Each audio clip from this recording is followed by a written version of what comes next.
प्रधानमंत्री।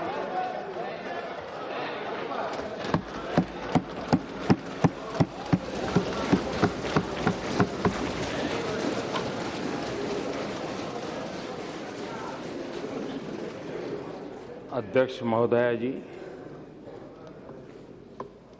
आज 8 अगस्त है। अगस्त क्रांति का जुगल 8 अगस्त को बजा था और महात्मा गांधी ने भारत छोड़ो इस मंत्र के साथ देश को आज़ादी के पूरे आंदोलन में एक बहुत बड़ी तीव्रता के साथ आंदोलित किया था और 9 अगस्त को आज़ादी के दीवानों पर बहुत सारे जुल्म ढाए गए थे। आज 8 अगस्त 75 साल हो रहे हैं। उन सभी आज़ादी के दीवानों को स्मरण करते हुए आज 8 अगस्त को टैक्स टेररिज्म से मुक्ति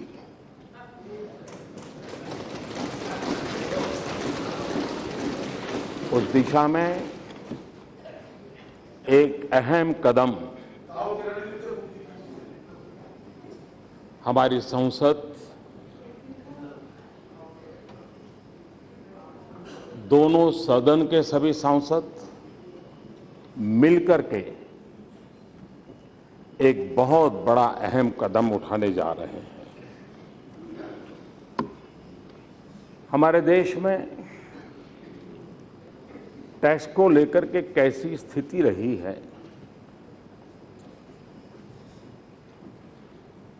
शायद कुछ लोगों को मालूम होगा। टैक्स को लेकर के सुप्रीम कोर्ट में एक मसला आया था और विषय ये आया था कि नारियल को फल माना जाए कि सब्जी माना जाए। नारियल पर फल के आधार पर टैक्स हो कि सब्जी के आधार पर टैक्स मुक्ति मिले। मसला सुप्रीम कोर्ट तक चला था। तो ये टैक्स की हमारी जो पुरानी परंपरा रही है उसमें कैसे उतार चढ़ाव आए हैं, इसको समझने के लिए ये घटना अपने आप में पर्याप्त है। मैं इस समय एक प्रकार से सभी राजनीतिक दलों का, सभी राजनीतिक पार्टियों के द्वारा जो सरकारें चल रही है उन सब का धन्यवाद करने के लिए खड़ा हुआ। एक ऐसा निर्णय हम कर रहे हैं जिसमें राज्यसभा, लोकसभा, 29 राज्य और जिनके कोई न कोई नुमाइंदगी जीत करके आए हैं, ऐसे 90 राजनीतिक दल, उन सब ने एक व्यापक मंथन करके, विचार मंथन करके आज हमें यहां पहुंचाया है और जिसको हम कुछ समय के बाद अंतिम निर्णय के लिए मोहर लगाएंगे। और इसलिए ये बात सही है, जन्म कोई दे, लालन पालन कोई करे।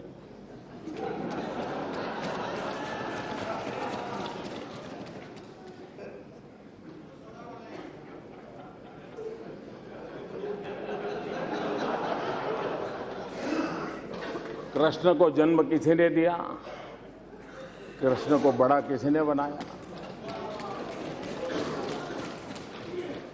लेकिन ये भी सही है कि ये किसी दल का, किसी सरकार का विजय नहीं है। ये भारत की लोकतंत्र की उच्च परंपराओं का विजय है। ये सभी राजनीतिक दलों का विजय है।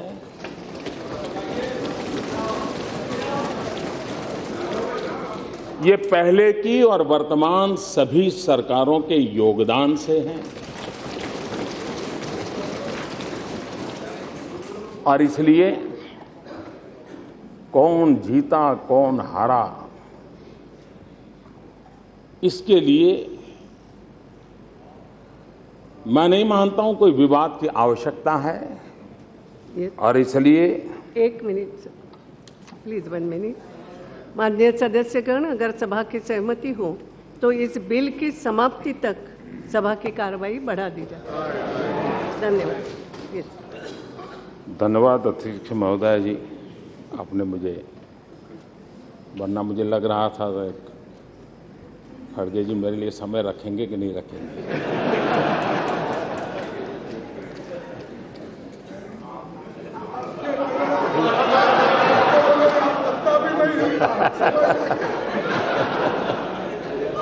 मैं आपका बहुत आभारी हूं इस बधाई के लिए। जीएसटी का मतलब है great step by team India.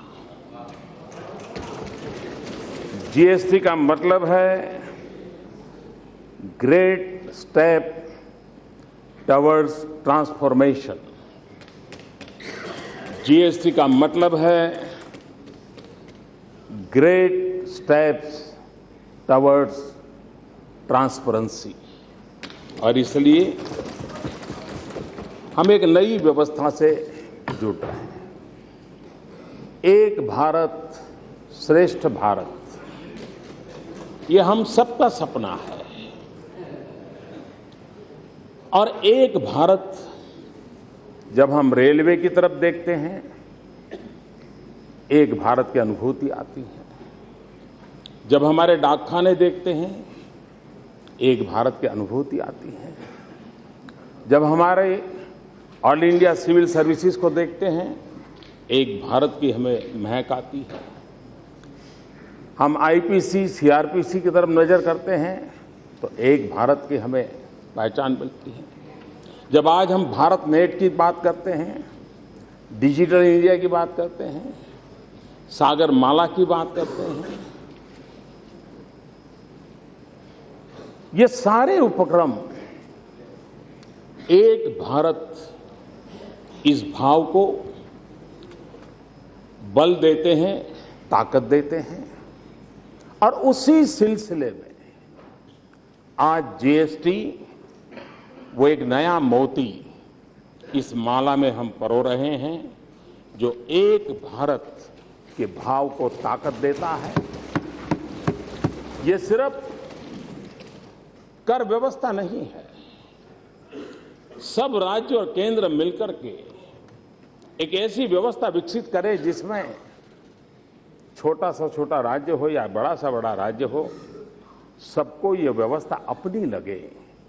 ये एक भारत को ताकत देने वाली बात है और उस अर्थ में मैं इसका बड़ा महत्व समझता हूं।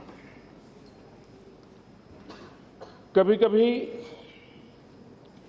जीएसटी को लेकर के संशय भी रहे। मैं जब मुख्यमंत्री था मेरे मन में भी बहुत संशय थे। प्रणब मुखर्जी साहब से मैंने कई बार उस पर विचार विमर्श भी किया था। और आज जीएसटी को एक मुख्यमंत्री के नजर से देखने के कारण प्रधानमंत्री बनने के बाद उन मुद्दों को एड्रेस करना मेरे लिए सरल रहा।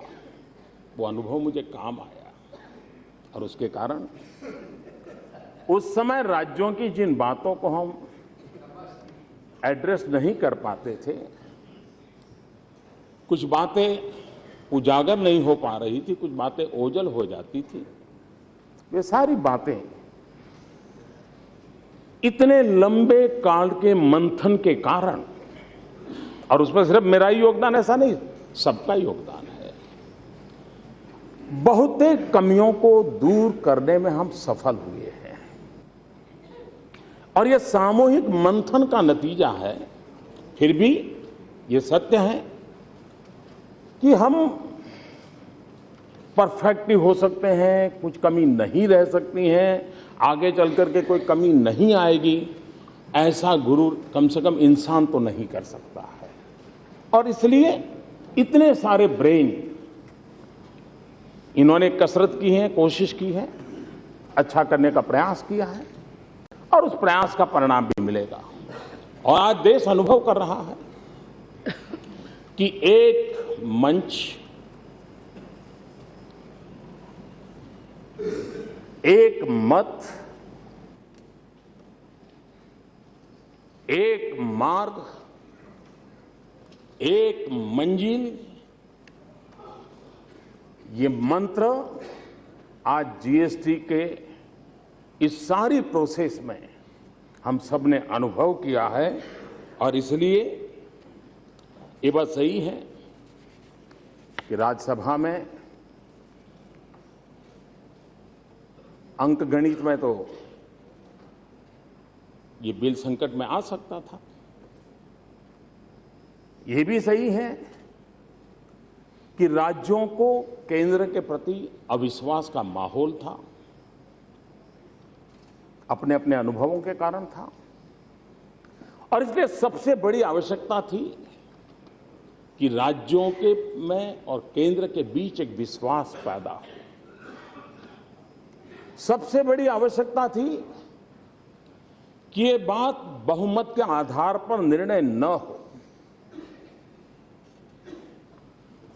हम कतई नहीं चाहते थे, और मैंने पहले भी इसी सदन में कहा है कि लोकतंत्र ये सिर्फ बहुमत के अंक का खेल नहीं हो सकता है, ये सहमति की यात्रा है, सहमति की यात्रा है और सहमति की यात्रा से आगे बढ़ते हैं। और इसलिए हम लगातार विचार विमर्श करते रहे।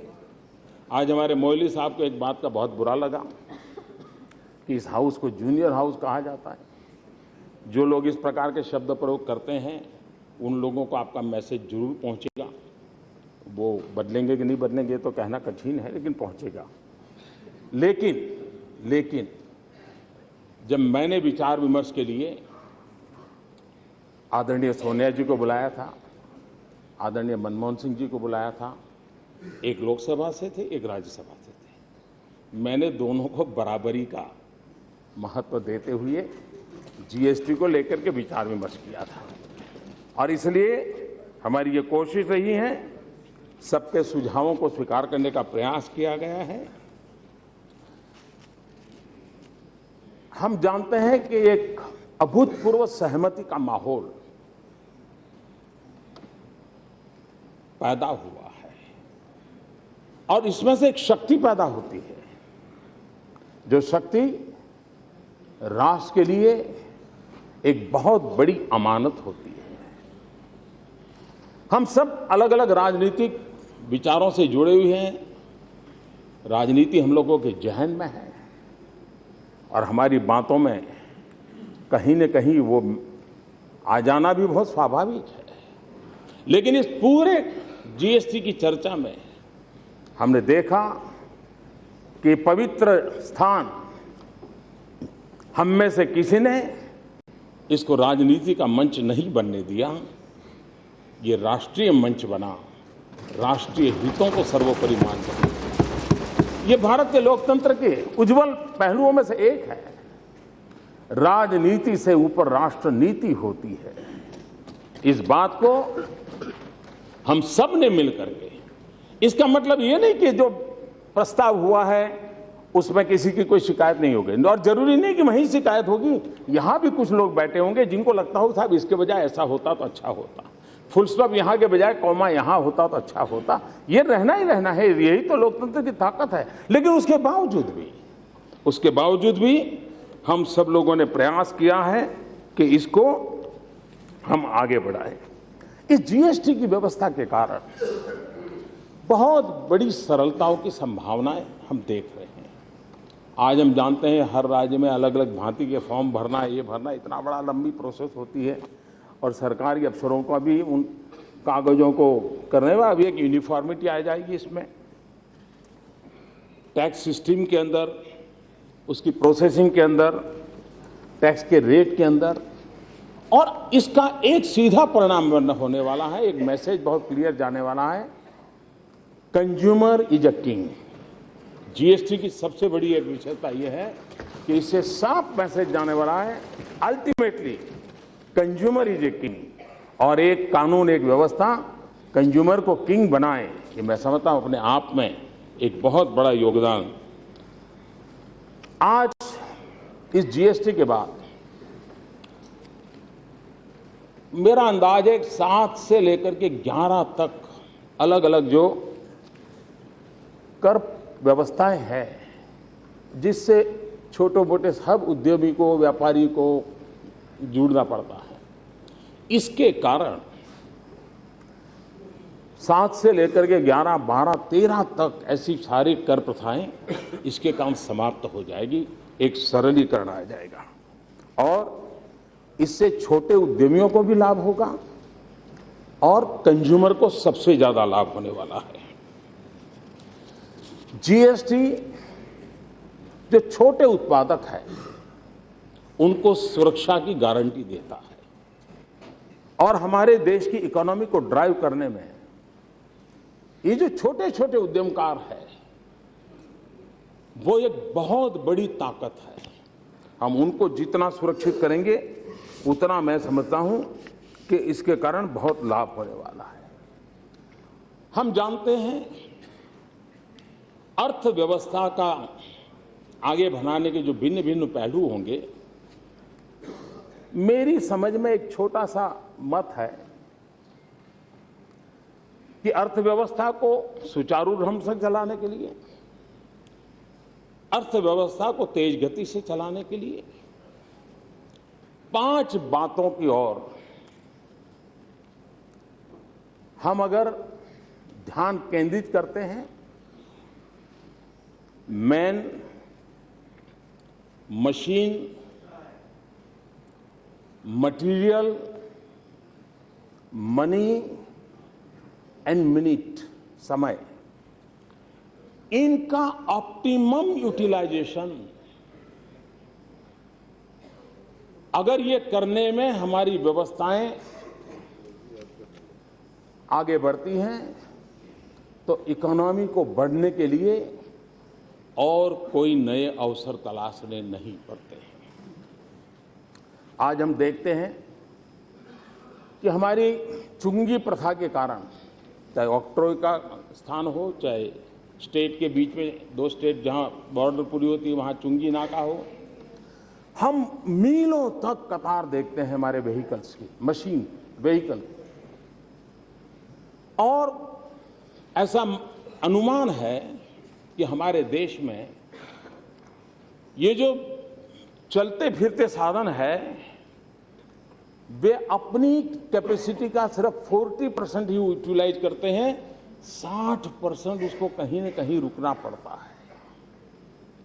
अभी अभी आर्थिक दृष्टि से रिसर्च करने वाली एक इंडिपेंडेंट एजेंसी ने अपना सर्वे बताया है कि इन कारणों से भारत में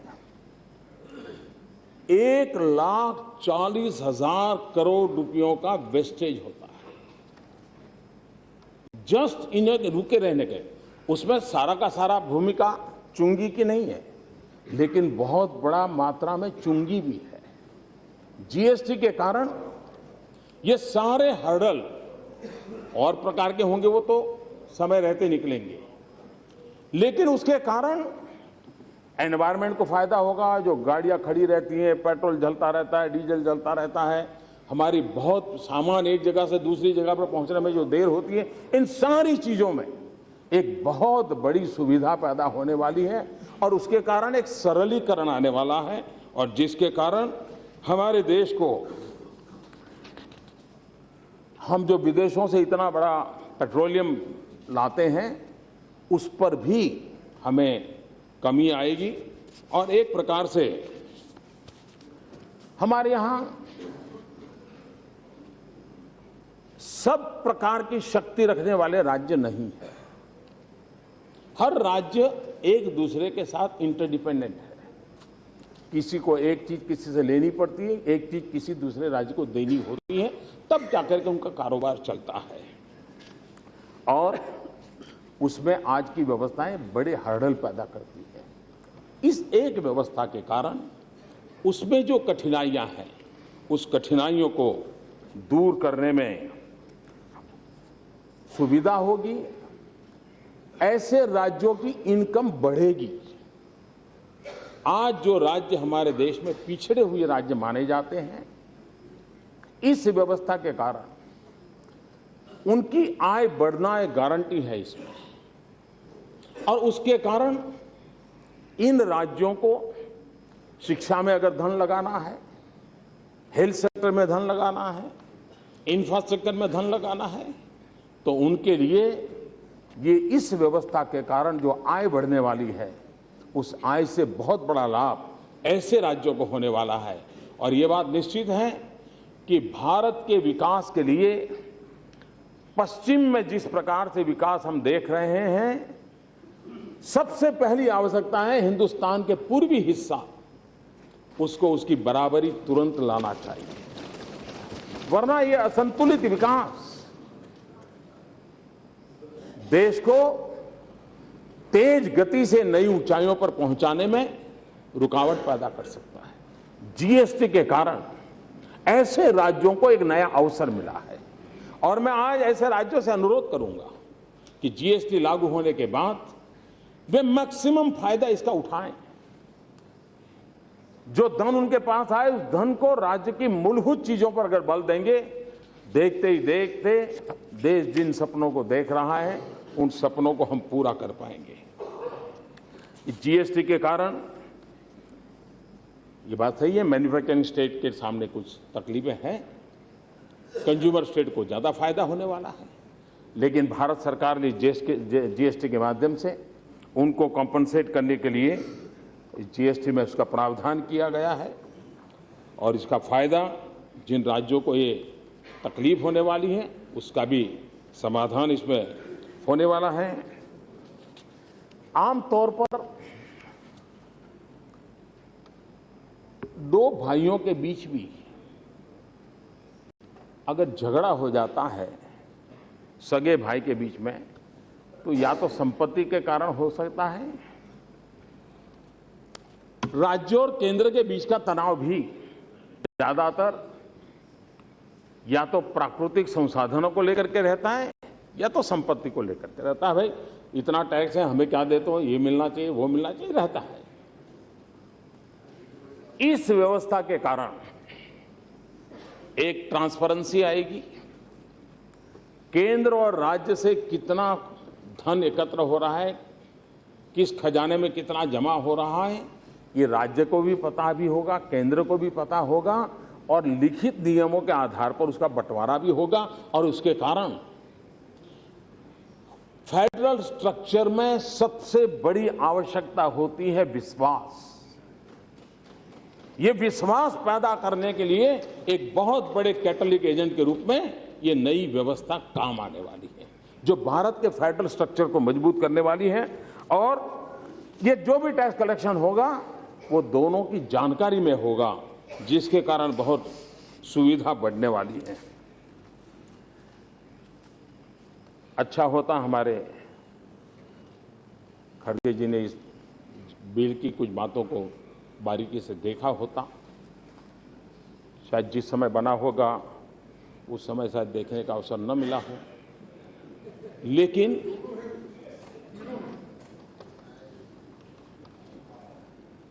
कभी बताऊंगा।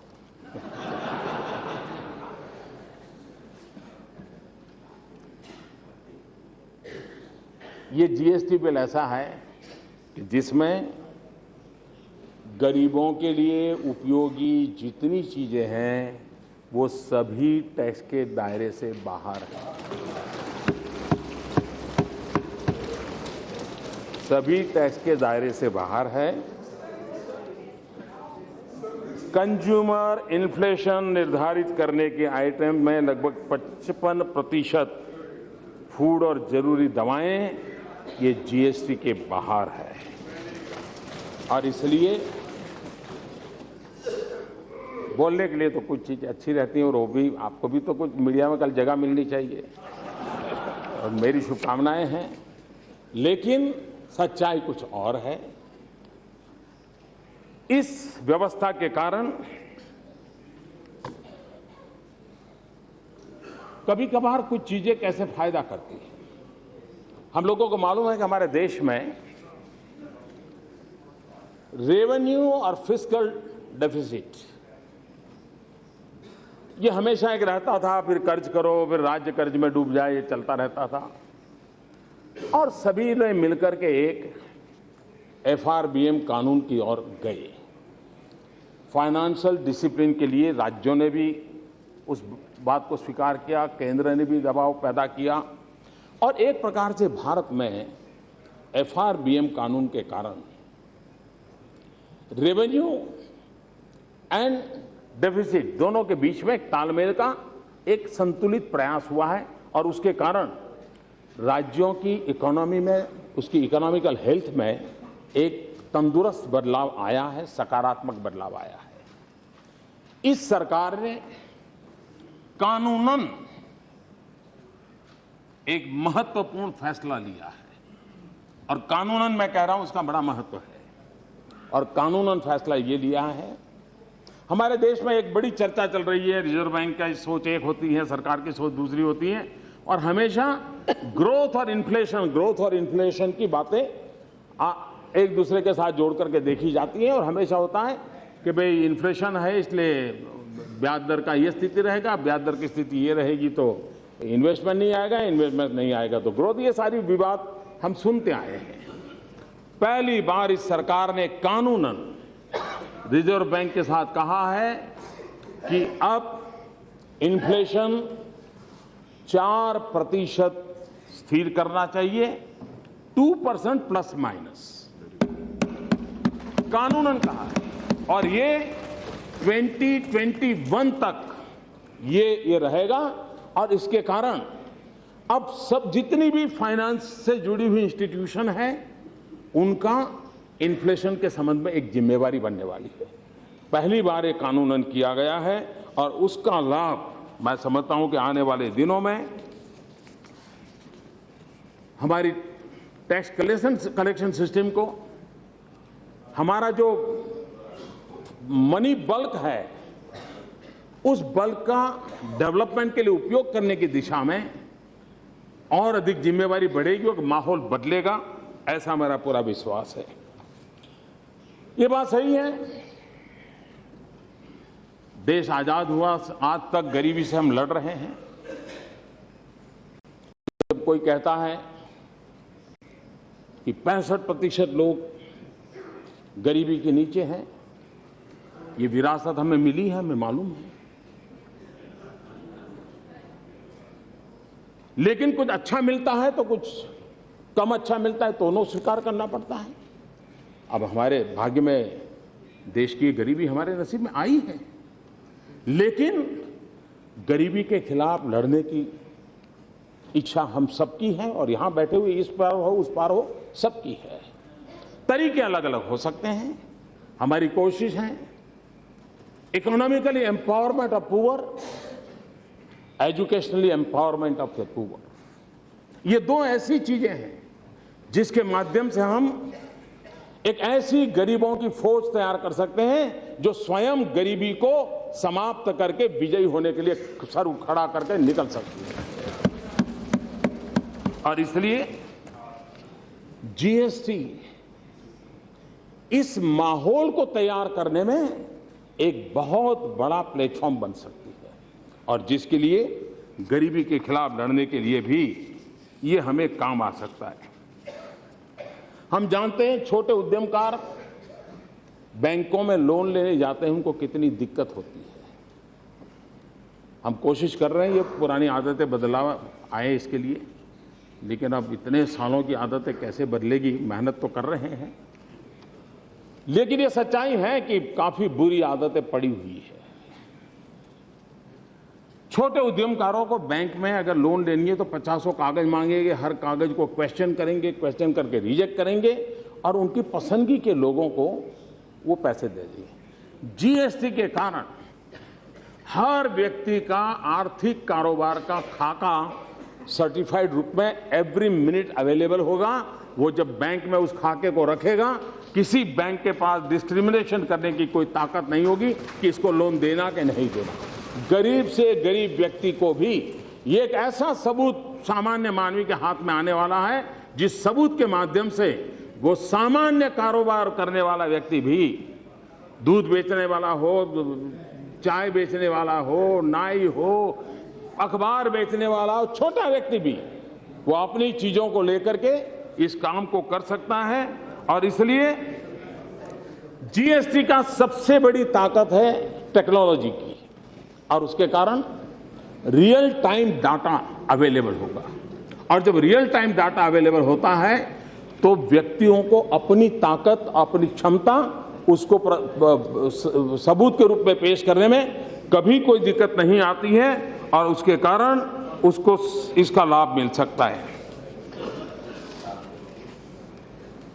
इसके कारण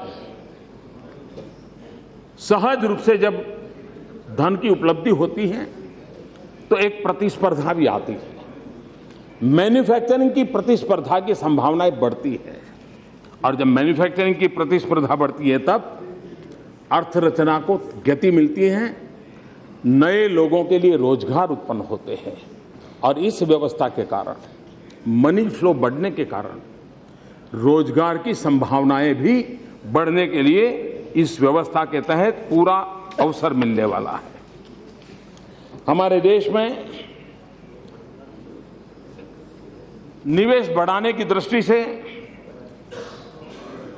टैक्स टू जीएसडीपी रेशियो ये हमेशा एक क्वेश्चन मार्क के साथ चलता रहा है।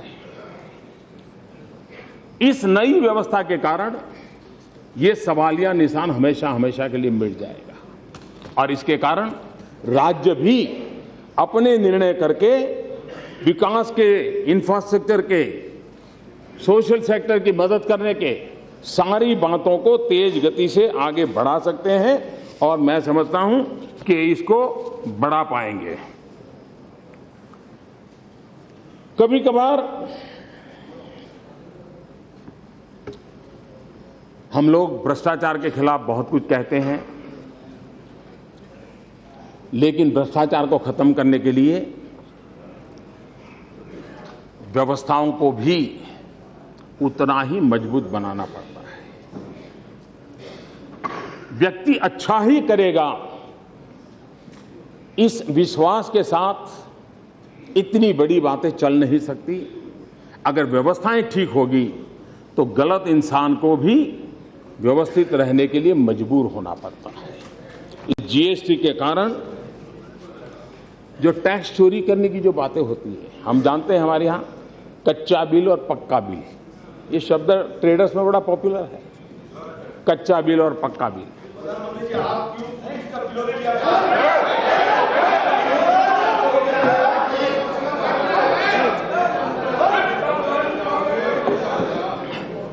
मैं कब से इंतजार कर रहा था कि आप खड़े क्यों नहीं हुए।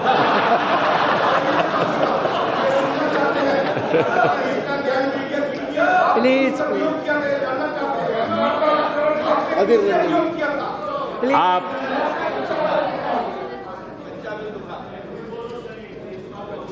आपको कच्चे बिल की चिंता ज्यादा है।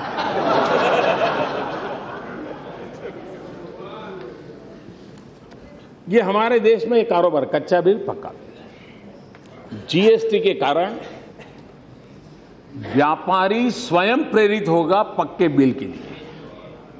इसलिए जैसे अगर मानो हमारा हेल्थ इंश्योरेंस है, अगर हेल्थ इंश्योरेंस है तो हम क्या करते हैं, हमारे मेडिकल सारे बिल बराबर संभाल के रखते हैं, कोई इधर उधर न जाए। क्यों?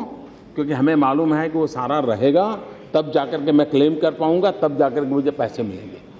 जीएसटी में वो व्यवस्था है कि जो भी व्यक्ति हैं वो अपने बिल प्रस्तुत करेगा, उसके हित की जितनी चीजें उसका रिफंड मिल जाएगा। और इसलिए ये जो पुरानी जो है कच्चे पक्के की दुनिया, एक प्रकार से काले धन को भी वो मोबिलाइज करती हैं, इस पर ये पूरी तरह रोक लगा देगी, पूरी तरह ये बंद हो जाएगा। ये एक प्रकार से भ्रष्टाचार को, काले धन दोनों को समाप्त करने में ये व्यवस्था काम आने वाली है और उसकी दिशा में हम लोग प्रयास कर रहे हैं और मैं समझता हूं कि इसको लाभ मिलेगा। हम जानते हैं कि हमारे देश में टैक्स कलेक्शन के पीछे एक बहुत बड़ी फौज लगी रहती है, ऊपर से नीचे तक, और कलेक्शन का कॉस्ट भी बढ़ता जा रहा है। इस व्यवस्था के कारण, सभी ऑनलाइन होने के कारण, टेक्नोलॉजी आधारित होने के कारण हमें कॉस्ट ऑफ कलेक्शन में बहुत कमी आएगी, जो पैसे देश के गरीब व्यक्ति के विकास के, भलाई के लिए काम आएंगे। उसी प्रकार से जहां पर भी सरकारी व्यवस्थाओं को इंटरफियरेंस का अवसर मिलता है तो कहीं न कहीं से करप्शन की बू आना शुरू हो जाती है। ये एक ऐसी व्यवस्था विकसित हो रही है जिस व्यवस्था के कारण करप्शन इस पूरी कलेक्शन की प्रक्रिया में जीरो की तरफ जाएगा और उसके कारण भी देश को भ्रष्टाचार मुक्त बनाने की दिशा में हमें अवसर मिलेगा। यहां डाटा इंटीग्रेशन होने वाला है, यानी कच्चे माल से लेकर के अंतिम प्रोडक्ट तक हर जगह पर वो कहीं ना कहीं ऑनलाइन रजिस्टर होते जाने वाला है और इसलिए नेचुरल कोर्स में क्रॉस चेकिंग की व्यवस्था है और क्रॉस चेकिंग की व्यवस्था होने के कारण कहीं पर भी कोई चोरी तुरंत पकड़ी जाती है, कहीं पर भी गलत हुआ है, गलती हुई है, पकड़ी जाती है और उसके कारण एक प्रकार की सीमलेस व्यवस्था, ये सीमलेस व्यवस्था हमें लाभ करेगी। ये एक ऐसी व्यवस्था विकसित हो रही है जिसमें टैक्स पेयर और टैक्स कलेक्टर, इनके बीच का ह्यूमन इंटरफेस करीब करीब जीरो हो जाएगा और उसके कारण इतना दोगे तो तुम्हारा काम पूरा हो जाएगा, इतना करोगे तो पूरा हो जाएगा, वो आएगा तो ठीक होगा, ये सारी चीजों से भारत का सामान्य मानवी मुक्त हो जाएगा और उसकी दिशा में मैं समझता हूं कि हमें बहुत बड़ा लाभ मिलने वाला है। जीएसटी के कारण एक प्रकार से टैक्स पेयर का व्यवस्था ही ऐसी बन रही है कि जिसमें उसको ईमानदारी से मुनाफा होता है। जितना वो देगा उसको पता चलेगा मुझे इतना मिलने वाला है और उसके कारण इस चीजों को हम काले धन को रोकने में भी सफल होंगे। राज्य और केंद्र के टैक्स के आंकड़े एक ही जगह पर उपलब्ध होंगे और रजिस्ट्रेशन हो, रिटर्न हो, टैक्स पेमेंट की डिजिटल व्यवस्था हो, ये सारी चीजें ऑनलाइन होने के कारण ट्रांसपेरेंसी के लिए एक बहुत बड़ा प्लेटफॉर्म हम इसमें पा सकते हैं और पाएंगे। आगे की दृष्टि से अरुण जी हमारे सामने रखेंगे। हमारे लिए आज तो यहां मतदान करके इस पवित्र कार्य को पूरा करेंगे, लेकिन 16 से अधिक राज्य जितना जल्दी इसको पारित करें ये आवश्यक होगा। उसके बाद भी कई संवैधानिक व्यवस्थाएं हमको पूरी करनी होगी और भी कई कानून, सेंट्रल जीएसटी है, इंटीग्रेटेड जीएसटी है, स्टेट जीएसटी है, ये सारे हमें कानून पारित करने होंगे। लेकिन इन सारी प्रक्रियाओं के लिए आज एक दरवाजा खुल रहा है और हम एक शुभ शुरुआत के साथ हम आगे बढ़ रहे हैं और उसका परिणाम मैं समझता हूं कि आने वाले दिनों में हमें मिलने वाला है। ये भी सही है कि हम लोगों को, क्योंकि नया विषय होता है तो लोगों की शिक्षा भी जरूरी होती है, आईटी प्रिपेयर्डनेस की जरूरत है, लीगल प्रिपेयर्डनेस की आवश्यकता है, टैक्स अथॉरिटी ऑफिशियल्स की प्रिपेयरेशन की आवश्यकता है, कंज्यूमर की भी प्रिपेयर्डनेस के लिए हमको काम करना पड़ेगा और तब जाकर के हम इस काम को कर पाएंगे। मेरा कहने का तात्पर्य यह है, दुनिया में लोकतंत्र के जो बड़े माहिर देश माने जाते हैं लोकतंत्र की दृष्टि से दुनिया को उपदेश देने का जो सामर्थ्य रखते हैं, ऐसे देशों में भी फाइनेंस बिल जैसी महत्वपूर्ण बातें भी कभी कभी करा पाना बड़ा मुश्किल जाता है। ये हिंदुस्तान है, ये भारत का लोकतंत्र है, ये भारत के राजनीतिक दलों की मैच्योरिटी है, ये भारत के राजनीतिक नेताओं का दूरदृष्टि है कि आज हम वैचारिक विरोधों और राजनीतिक पार्श्वभूमि अलग होने के बावजूद भी इस महान कार्य को एक स्वर से कर रहे हैं, साथ मिलकर के कर रहे हैं। ये अपने आप में भारत के लोकतंत्र की बहुत बड़ी ताकत है। एक परसेप्शन जो भी बाहर बनता हो, लेकिन आज मैं इस सदन के सामने बड़े गर्व के साथ और नम्रता के साथ और सभी राजनीतिक दलों का सम्मान करते हुए, गौरव करते हुए इस सदन में जहां भी बैठे होंगे, यहां बैठे हो, सामने बैठे हो, न्यूट्रल बैठे हो, लेकिन हम इस बात के लिए गर्व कर सकते हैं कि इस सरकार को करीब 100 सप्ताह से ज्यादा समय हुआ है, लेकिन इन 100 सप्ताह से ज्यादा समय में इसी सदन ने 100 से ज्यादा कानून पारित किए, सेंचुरी पार कर दी। यही तो इस सदन की ताकत है और यही देश के लोगों में एक नया विश्वास जगाती है और इस काम के लिए सबकी सकारात्मक भूमिका रही है। सब अभिनंदन के अधिकारी हैं और मैंने जब ऑल पार्टी मीटिंग हुई थी तब भी कहा था कि इसका यश सबको जाता है, सभी सदस्य को जाता है, सभी राजनीतिक दलों को जाता है।